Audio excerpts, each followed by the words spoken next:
खबर मध्य प्रदेश देख रहे हैं आप। लोकमंच न्यूज में आपका स्वागत है। मैं हूं आपके साथ सुरभि राजपूत। सीधे रुख करते हैं खबरों की ओर। खबर अनूपपुर से, जहां पुष्पराजगढ़ की ग्राम पंचायत खिरगी के हाई स्कूल में 18 से लेकर 44 वर्ष वाले व्यक्तियों को कोरोना वैक्सीन टीका लगाया जा रहा था, जिसमें पुष्पराजगढ़ एएसडीएम अभिषेक चौधरी ने टीकाकरण केंद्र की व्यवस्था का औचक निरीक्षण किया, जिसमें उन्होंने जांच के दौरान पाया कि लोग टीकाकरण केंद्र में सामाजिक दूरी के पालन कर रहे हैं और साथ ही साथ केंद्र में बनाए गए गोल सर्कल की व्यवस्था की देखरेख वॉलंटियर्स खूब कर रहे हैं।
तो अनूपपुर में पुष्पराजगढ़ के ग्राम पंचायत खिरगी के हाई स्कूल में 18 साल से लेकर 44 साल तक के लोगों का टीकाकरण किया जा रहा है। पुष्पराजगढ़ एसडीएम अभिषेक चौधरी ने टीकाकरण केंद्र का जायजा लिया, औचक निरीक्षण किया गया उनके द्वारा। उन्होंने जांच के दौरान पाया कि लोग टीकाकरण केंद्र में सामाजिक दूरी का पालन कर रहे हैं और साथ ही जो वहाँ पे मौजूद वॉलंटियर्स है वो भी लोगों से सोशल डिस्टेंसिंग का पालन करवाते हुए नजर आए। तमाम व्यवस्थाओं को देखकर एसडीएम ने वॉलंटियर्स की प्रशंसा भी की।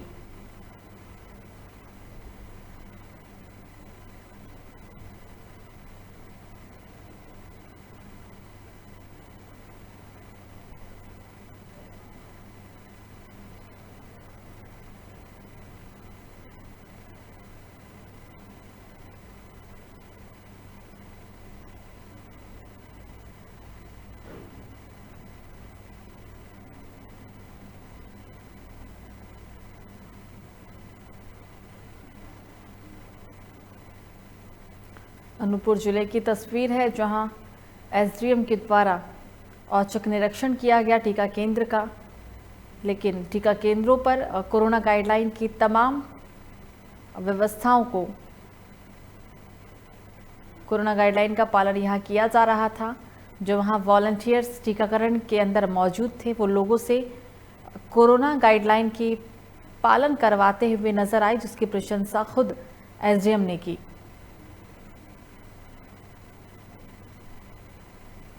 तो ग्राम पंचायत खिरगी के हाई स्कूल में 18 साल से लेकर 44 साल वाले व्यक्तियों का टीकाकरण किया जा रहा है। पुष्पराजगढ़ एसडीएम अभिषेक चौधरी ने टीकाकरण केंद्र की व्यवस्थाओं का औचक निरीक्षण किया। खबरों में आगे बढ़ेंगे और अब बात करेंगे बैतूल की, जहां तरबूज की नई वैरायटी मिलने से लोगों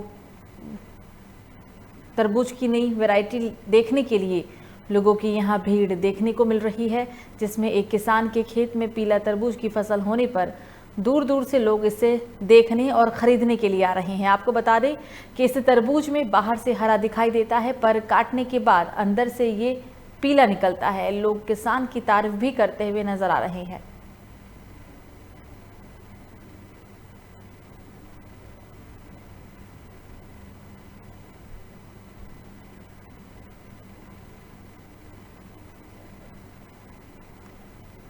तरबूज की वैरायटी अमूमन अंदर से लाल दिखने वाला तरबूज मध्य प्रदेश के बैतूल में एक किसान की उपज में ये तरबूज पीला दिख रहा है। हालांकि तरबूज को देखने के लिए दूर दूर से लोग आ रहे हैं और तरबूज की खरीदारी भी कर रहे हैं।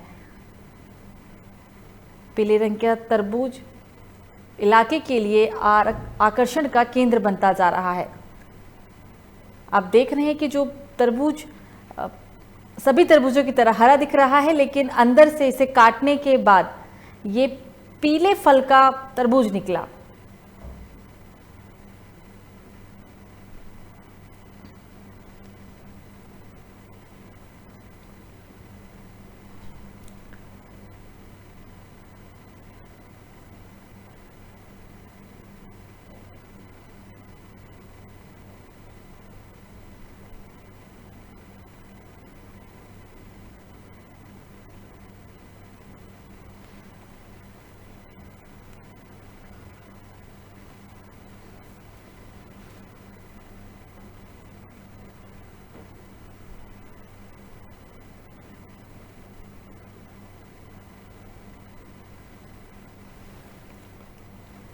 तो खबर बड़वानी से, जहां कलेक्टर शिवराज सिंह वर्मा ने बड़वानी नगर के विभिन्न मार्गों पर पैदल चलकर अनलॉक की स्थिति का निरीक्षण किया है। इस दौरान उन्होंने दुकानदारों को नियम अनुसार दुकान को खोले जाने के बाद उनका आभार भी व्यक्त किया। आपको बता दें कि किसी के नियमों के पालन नहीं करने वालों पर यहां 500 रुपए का भी जुर्माना लगाया गया।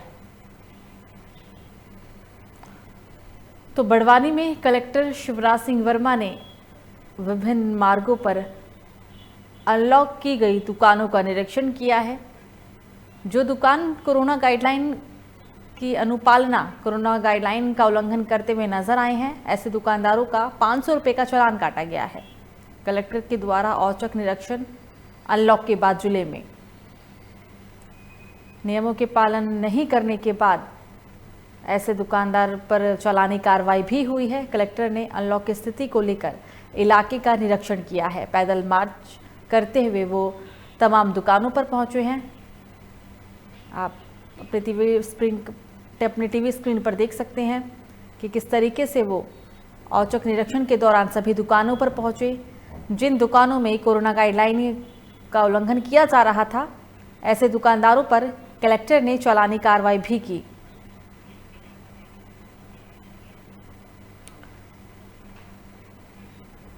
मध्य प्रदेश के बड़वानी को 1 तारीख से अनलॉक किया गया। हालांकि कोरोना कर्फ्यू अभी भी लागू है, लेकिन अर्थव्यवस्था को देखते हुए आर्थिक गतिविधियों को अब खोलने की छूट दी गई है सशर्त। लेकिन बावजूद इसके बड़वानी में भी कुछ दुकानदार कोरोना नियम का उल्लंघन करते हुए नजर आए हैं और ऐसे ही दुकानदारों पर नकेल कसने के लिए, कार्रवाई करने के लिए कलेक्टर का औचक निरीक्षण यहां देखने को मिला।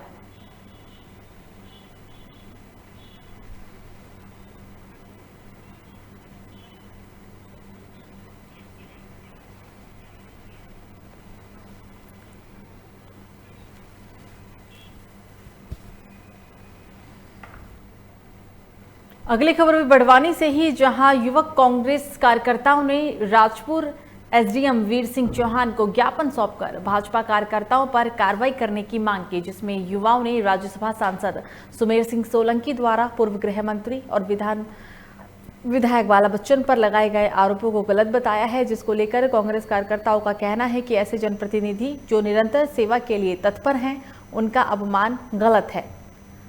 जिले में धारा 144 होते हुए भी विभिन्न स्थानों पर भाजपा द्वारा पुतले जलाए जाना शासन के नियमों का उल्लंघन है।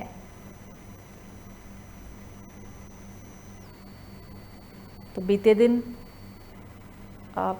बीजेपी के कार्यकर्ताओं ने गृह मंत्री का पुतला जलाया था। भाजपा कार्यकर्ताओं पर कार्रवाई की मांग की गई। इस दौरान युवाओं ने राज्यसभा सांसद सुमेर सिंह सोलंकी द्वारा पूर्व गृह मंत्री और विधायक बाला बच्चन पर लगाए गए आरोपों को गलत बताया और साथ ही कांग्रेस कार्यकर्ताओं का ये भी कहना है कि ऐसे जनप्रतिनिधि जो निरंतर सेवा के लिए तत्पर हैं, हमेशा जनता की सेवा करते हैं, बीजेपी ने उनका अपमान किया है। जिले में धारा 144 होते हुए भी विभिन्न स्थानों पर भाजपा द्वारा पुतले जलाए जाना शासन के नियमों का उल्लंघन है। तो एक बार फिर से जिले में कांग्रेस बीजेपी आमने सामने। पहले बीजेपी के कार्यकर्ताओं ने बाला बच्चन का पुतला जलाया था। पुतला जलाने के बाद अब कांग्रेस कार्यकर्ता विरोध करते हुए नजर आ रहे हैं। उनका कहना है कि जिले में धारा 144 लागू है, लेकिन बावजूद इसके विभिन्न स्थानों पर भाजपा द्वारा पुतले जलाए जाना शासन के नियमों का उल्लंघन है।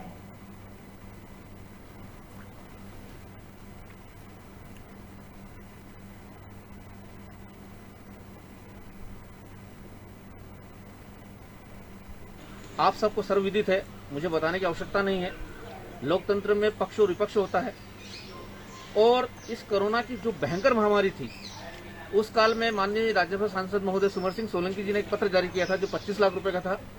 मैंने हमारे राजपुर नगर में जो राजपुर विचार मंच होता है और सोशल मीडिया के अन्य साइट जो है फेसबुक और इन पर सब पर मैंने भी साधुवाद दिया था कि 10 दिन में ऑक्सीजन प्लांट लग जाएगा। उस समय बहुत ही ज्यादा जरूरत थी ऑक्सीजन प्लांट की और माननीय सुमर सिंह जी।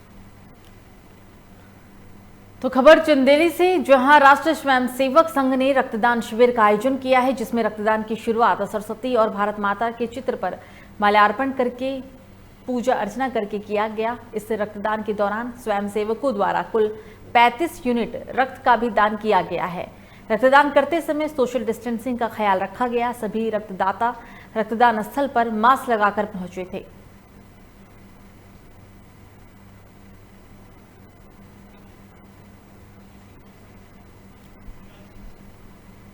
तो चंदेरी के अंदर राष्ट्रीय स्वयंसेवक संघ ने रक्तदान शिविर का आयोजन किया था।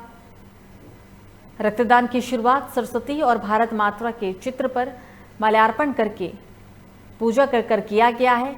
इस रक्तदान के दौरान स्वयंसेवकों द्वारा कुल 35 यूनिट रक्त का दान किया गया और साथ ही साथ रक्तदान करते समय सभी लोगों ने सोशल डिस्टेंसिंग का ख्याल रखा। सभी रक्तदाता रक्तदान स्थल पर मास्क लगाकर पहुंचे थे, यानी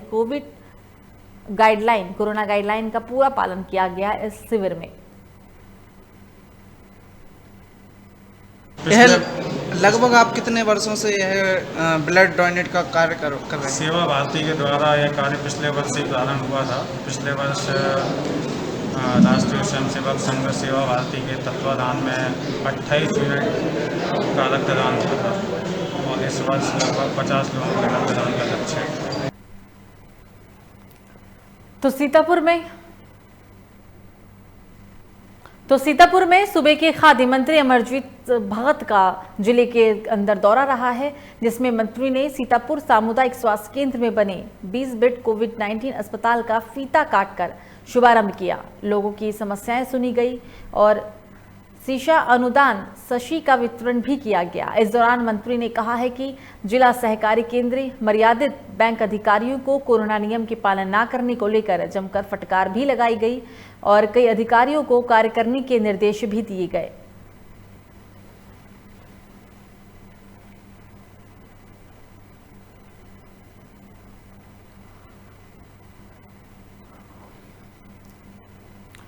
तो सीतापुर में सूबे के खाद्य मंत्री अमरजीत भगत ने दौरा किया। इस दौरान मंत्री जी ने सीतापुर सामुदायिक स्वास्थ्य केंद्र में बने 20 बेड के कोविड अस्पताल का फीता काटकर शुभारंभ भी किया। साथ ही साथ उन्होंने वहां जो मौजूद लोग थे उनकी समस्याएं सुनी और समस्या का तुरंत समाधान को लेकर भी बात कही। तो खबर गुना से, जहां कांग्रेस महिला अध्यक्ष माडवी चौहान की स्मृति में जिला कांग्रेस परिवार द्वारा गायों को चारा खिलाया गया है। इस दौरान कार्यकर्ता ने मंडावी चौहान को याद कर मौन धारण कर उन्हें श्रद्धांजलि भी अर्पित की। इस मौके पर कांग्रेस जिला अध्यक्ष हरिशंकर विजयवर्गीय, मानसिंह परसौदा, दीपेश पाटनी, पिंकू शर्मा और अन्य कार्यकर्ता उपस्थित दिखे।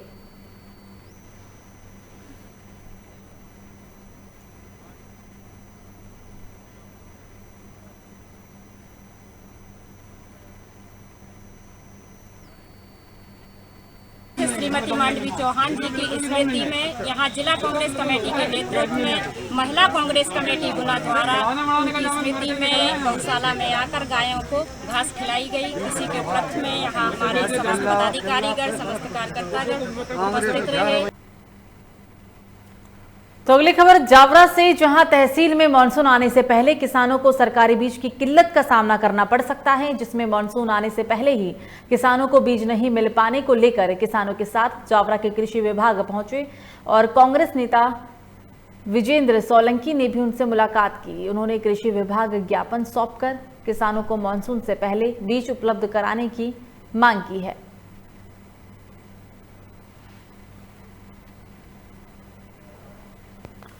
तो मध्य प्रदेश के जावरा में तहसील में मानसून आने से पहले ही किसानों को सरकारी बीज की किल्लत का सामना करना पड़ सकता है, ये कहना था उनका।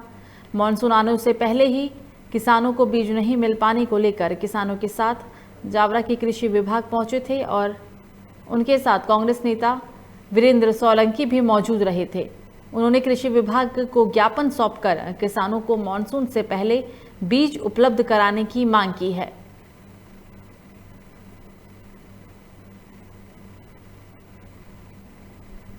तहसील में मानसून आने से पहले ही किसानों को सरकारी बीज की किल्लत का सामना करने को लेकर बात कही गई है। कांग्रेस नेता ने ज्ञापन सौंपकर किसानों को बीज उपलब्ध कराने की मांग की है। जिले के 1,20,000 किसान सहकारी संस्थाओं से जुड़े हैं, जिसमें से 55,000 किसान ड्यू हैं। इन 55,000 किसानों को जो ड्यू किसान है वो प्रतिवर्ष मई माह में 20 से 25 मई के बीच में प्रतिवर्ष सोसाइटियों के माध्यम से अपना बीज जो है सहकारी संस्थाओं से खरीद लेते हैं। परंतु इस वर्ष जो ये सरकार है पूरी तरह से इनके नेता और अधिकारी सारे सुषुप्त अवस्था में सोए हुए हैं। जून महीना शुरू हो चुका और किसी भी दिन बारिश हो जाएगी। मानसून केरल से आगे बढ़ चुका है और ऐसी स्थिति में किसानों के पास आज तक सोसाइटियों के चक्कर लगा रहे हैं किसान, उन्हें बीज एक दाना अब तक नहीं मिला है। सारी सोसाइटी वाले जवाब दे रहे हैं कि हमारे पास अब तक बीज ऊपर से नहीं आया। आप व्यवस्था करिए, कहीं से भी करिए, लेकिन किसान का खेत खाली नहीं रहे और उसको उचित दाम पर उसका बीज मिले, इसकी व्यवस्था आप करिए। बीज की कमी है, बीज की मांग है सोसाइटियों में। बीज खाद तो सोसाइटियों में वैसे पर्याप्त है, खाद की कमी नहीं है अभी। अब ये जिले स्तर से वरिष्ठ अधिकारी इसकी व्यवस्था कर रहे हैं, प्रयास कर रहे हैं, उसकी व्यवस्था कर रहे हैं पूर्ति करने के लिए। तो वरिष्ठ अधिकारियों को सब जानकारी है पूरे जिले में कितना बीज उपलब्ध है, कितनी मांग है, मांग के अनुसार उनकी पूर्ति करने के लिए प्रयास कर रहे हैं वरिष्ठ अधिकारी। तो थाना सिटी कोतवाली पुलिस ने अंधे कत्ल का पर्दाफाश करते हुए एक बड़ी सफलता अर्जित की है। मृतक चौकीदार जादव सिंह त्यागी, जो जिले पंचायत मुरैना में चौकीदार के पद पर कार्य करता था, वो अपने कमरे में खून से लथपथ हुआ और मृत अवस्था में पड़ा हुआ मिला। थाना सिटी कोतवाली पुलिस ने सूचना के आधार पर कार्रवाई शुरू की। फिलहाल पुलिस ने इस पूरे मामले का खुलासा करते हुए आरोपी पति पत्नी को गिरफ्तार कर लिया है। फिलहाल पुलिस इन दोनों से ही पूछताछ में जुट गई है। तो मध्य प्रदेश के मुरैना के अंदर चौकीदार के मौत की गुत्थी पुलिस के द्वारा सुलझा ली गई। अंधे कत्ल का खुलासा किया पुलिस ने। खुलासे में पुलिस ने पति पत्नी को गिरफ्तार कर लिया है।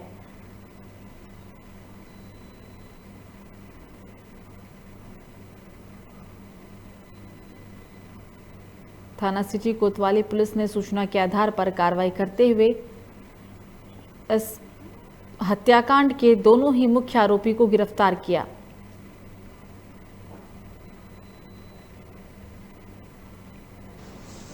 और संबंध तो उनका पैसों का भी लेन देन चलता था, आना जाना काफी दिनों से था।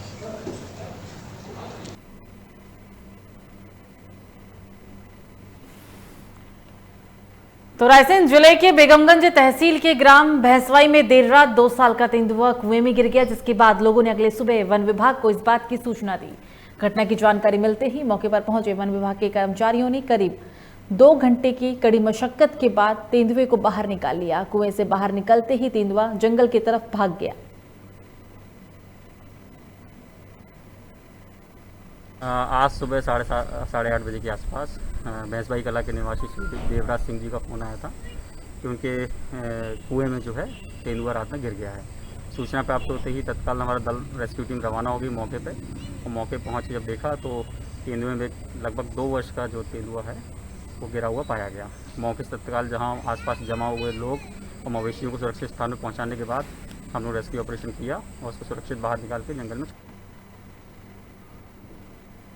तो रीवा जिले की मऊगंज विधानसभा क्षेत्र से भाजपा विधायक प्रदीप पटेल आज 3 दिन के अंदर दोबारा गद्दा लेकर धरने के लिए बिजली कार्यालय पहुंचे, जिसके बाद विभाग में हड़कंप मच गया और अधिकारी और कर्मचारी विधायक को मनाने में जुट गए। विधायक ने कार्य की प्रगति को लेकर बिजली कर्मचारी के पैर तक छू लिए और कहा कि हमारे द्वार दिए गए 67 मांगों पर जल्द ही कार्रवाई की जाए और इसके बाद ही वो विद्युत कार्यालय से हटेंगे। 67 मांगों को लेकर विधायक का ये प्रदर्शन था।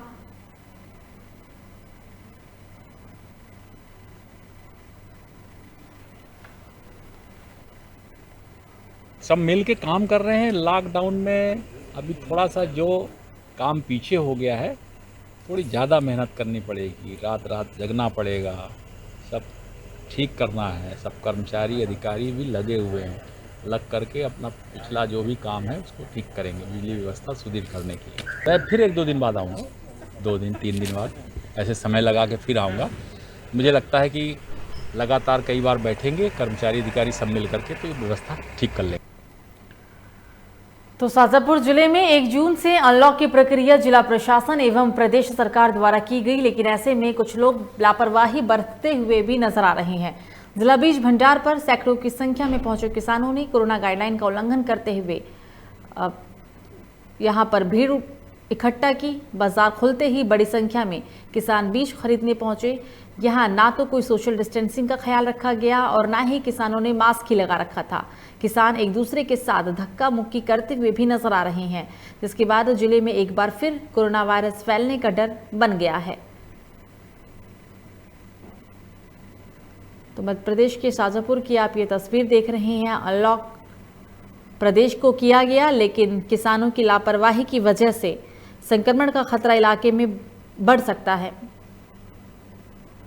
और इस खबर पर ज्यादा जानकारी के लिए हमारे साथ फोन पर हमारे संवाददाता संजय गोस्वामी जुड़ गए हैं। संजय, जिले को अनलॉक किया गया, लेकिन तस्वीरों को देखकर ऐसा लगता है कि इन किसानों की वजह से कहीं ना कहीं संक्रमण का खतरा, संक्रमण एक बार फिर से प्रदेश में फैल सकता है। संजय जी, निश्चित तौर पर सुरभि सही बात है। कहीं ना कहीं देखा जाए तो 1 जून को जिले को अनलॉक किया गया था। 2 तारीख को भी ये असमंजस भरी परिस्थिति देखने का आई। किसानों की एकदम से भीड़ उमड़ती हुई नजर आ रही है और किसान वहां पर ज्यादा से ज्यादा तादाद में पहुंच रहे, क्योंकि पिछली बार भी क्या है, सोयाबीन की फसल जो थी वो खराब हो चुकी थी और इस बार बीज का बहुत लानत पड़ रहा है। तो किसानों को कहीं ना कहीं बड़ी समस्याओं का और परेशानियों से जूझना पड़ रहा है और वो बीज को लेकर वहां पे कृषि विभाग के बीज भंडार पर पहुंचते हैं, लेकिन कृषि विभाग के जो अधिकारी है ना उन्होंने कुछ इंतजाम किए हुए हैं और ना ऐसा कुछ नजर आ रहा है कि किसानों को किस तरीके से बीज देना है। उसी को लेकर कलेक्टर दिनेश जैन ने भी अभी आदेश दिए हैं कि सोसाइटियों से बीज किसानों को मिलेगा। लेकिन जब आपको पता है कि 1 तारीख को हम लोग अनलॉक खोलने वाले हैं और किसानों की भीड़ उमड़ने वाली है, तो हम लोगों को पहले से इंतजाम करना चाहिए। तो एक बड़ा सवालिया निशान कहीं ना कहीं कृषि विभाग के ऊपर उठता हुआ नजर आ रहा है। सुनी बिल्कुल संजय, तमाम जानकारी के लिए आपका शुक्रिया।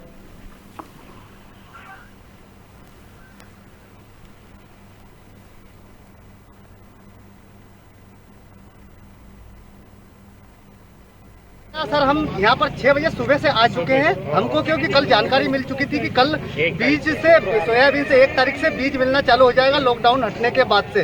तो हम 6 बजे से यहाँ पर आकर बैठ गए हैं और यहाँ की जो व्यवस्था देखी उससे देखकर हर किसान परेशान है। कर्मचारी सर, ये किसान है कि यहाँ पे सर सुबह से खड़े हैं? नहीं सर, उन्होंने क्या है कि किसानों के सोसाइटी के माध्यम से वितरण, सोसाइटी में भी उन्होंने बीज भेज दिया है, वहाँ से भी आप किसान ले सकते हो। तो बारिश नजदीक है, ऐसे में नगर पालिका के द्वारा नालों की सफाई का कार्य अभी तक शुरू नहीं किया गया है।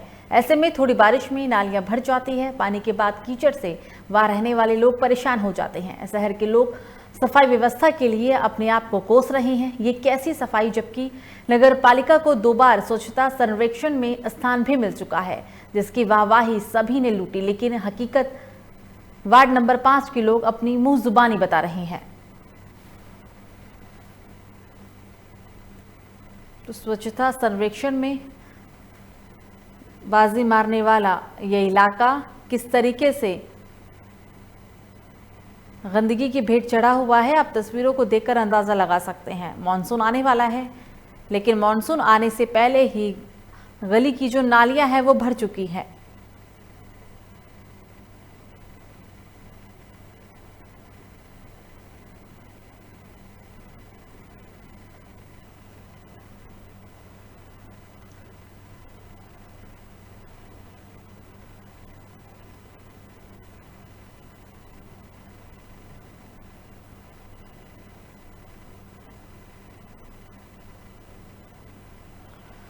और इस खबर पर ज्यादा जानकारी के लिए हमारे साथ फोन लाइन पे हमारे संवाददाता बलराम मेहता जुड़ गए हैं। बलराम, तस्वीरों को देखकर अंदाजा लगा सकता है कि किस तरीके से यहाँ पर स्वच्छता के नाम पर लापरवाही की गई है। हालांकि हैरानी तब होती है जब इस क्षेत्र को नगर पालिका के द्वारा स्वच्छता सर्वेक्षण का खिताब भी मिला हो, लेकिन व्यवस्थाएं बिल्कुल बदहाल है। बलराम सुरभि जी, क्या है कि एक था हमारे माननीय प्रधानमंत्री जी स्वच्छ भारत अभियान चला रहे हैं और वहीं पे यहाँ जो नगर पालिका प्रशासन है, ऐसी कई गली और मोहल्ले हैं जहाँ पे गंदगी का भरमार रहता है, मच्छर उत्पन्न होते हैं।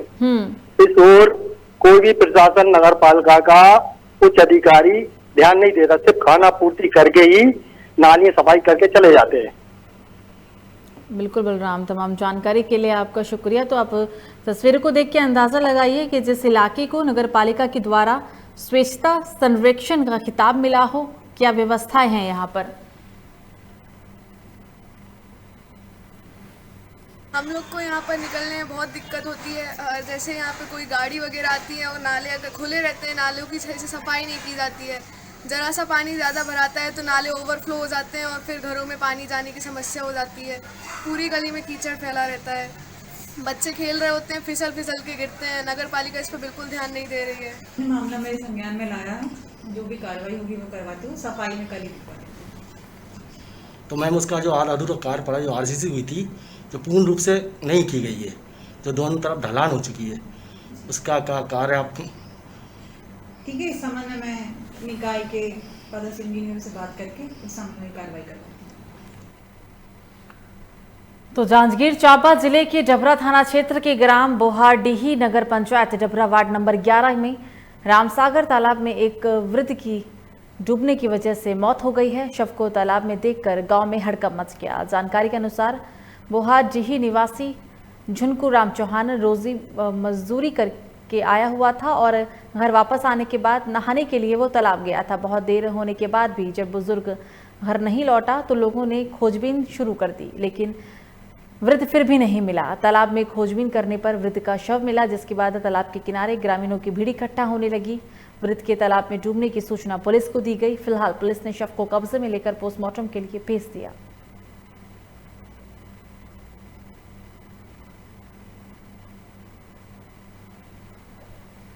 दोपहर लगभग 1:30 बजे बस्ती तरफ से टहल कर घर आया था, जो नशे की हालत में था। उन्होंने बोला कि मैं रामसागर तालाब से नहा कर आता हूँ।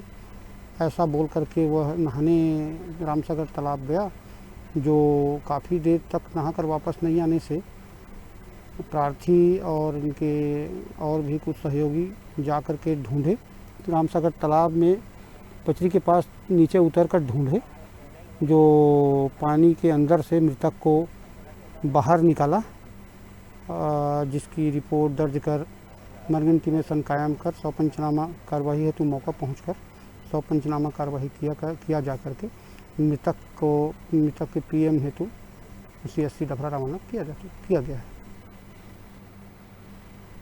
तो रतलाम के थाना अंतर्गत लॉकडाउन के दौरान नागेश्वर रोड स्थित एक व्यापारी 4 बजे के बाद भी व्यापार करते हुए पाया गया। तहसीलदार एवं थाना प्रभारी दलबल के साथ नगर भ्रमण पर निकले, तभी नागेश्वर और स्थित टीकमचंद अग्रवाल मनभावती ट्रेडर्स की दुकान खुली देखकर तहसीलदार ने व्यापारी को बुलाया और उसे दुकान बंद करने को भी कहा और साथ में चालान काटने की भी बात कही। बताया जा रहा है कि व्यापारी गाड़ी से दूर आकर चिल्लाने लगा।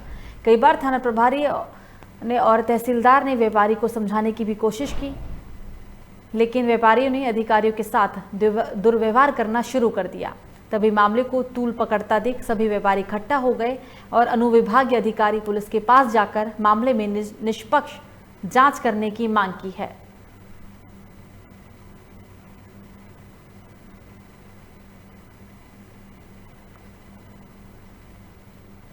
तो खबर रतलाम से, जहां मामले में टीकाकरण केंद्र पर 18 से 44 की उम्र वाले युवाओं ने जिंदगी का टीका लगवाया है। इस प्रकार 45 से अधिक उम्र के लोगों ने दूसरा और पहला टीका का डोज ले लिया है। 18 से 44 वर्ग के उम्र के युवाओं के लिए केंद्र पर 140 लोगों का टीकाकरण हुआ। साथ ही 45 से अधिक उम्र के 100 लोगों का यहां टीका हुआ। टीकाकरण को लेकर युवाओं के प्रति जागरूकता भी दिखाई दे रही है। साथ ही लोगों से कोरोना गाइडलाइन के पालन करने की भी अपील की गई।